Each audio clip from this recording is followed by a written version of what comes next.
Officially call this to order. I'd like to thank our witnesses for appearing today to discuss the potential implications of the President's recently announced Climate Action Plan on small businesses. I will note that this was supposed to be a two-panel hearing. The committee invited officials from the Environmental Protection Agency to testify, but they declined. This is unfortunate for several reasons. As many members know, the purpose of this committee is to give small businesses a voice in government.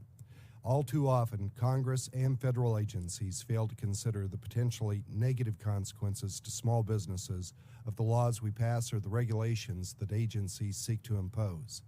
The Regulatory Flexibility Act, of which this committee has jurisdiction, is intended to ensure that when federal agencies consider new regulations, that they analyze and quantify their potential effects on small businesses. In addition to the RFA, it requires certain government agencies, including the EPA, to conduct small business review panels prior to the regulation's publication in the Federal Registry.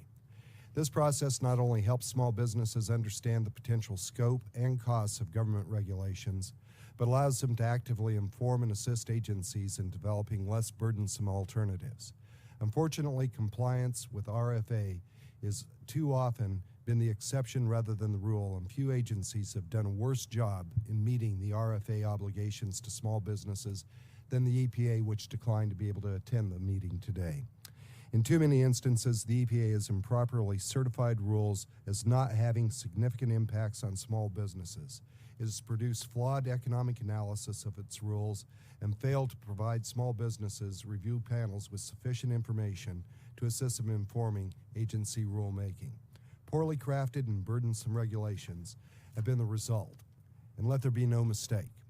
The new emission limits from electric power generating facilities outlined in the President's Climate Action Plan will have significant and far-reaching implications for the economy and for small businesses. A previously proposed rule to limit greenhouse gas emissions from electric generating facilities that the EPA never finalized would have increased the cost of producing power from coal by between 30 and 80%, depending on the facility. This in turn would directly impact small coal mining operations and small business electricity producers. And let's never forget, those same rules and regulations impact senior citizens on fixed incomes, small families that are trying to be able to provide for their families. These costs are real. The regulations would have also raised costs to energy consumers, particularly manufacturers. Unfortunately, in its usual pattern, rather than taking these factors into consideration, the EPA is moving forward with complete disregard to small end users. Perhaps the agency feels it is justified in pursuing rulemaking without seeking advice from small business input. If so, then they should have appeared before this committee today and should have said so on the record. However, if the EPA and the Obama administration won't listen to small businesses, this committee will. I look forward to hearing the testimony of today's witnesses and will now yield to Ranking Member Murphy for his opening statement. Thank you, Chair.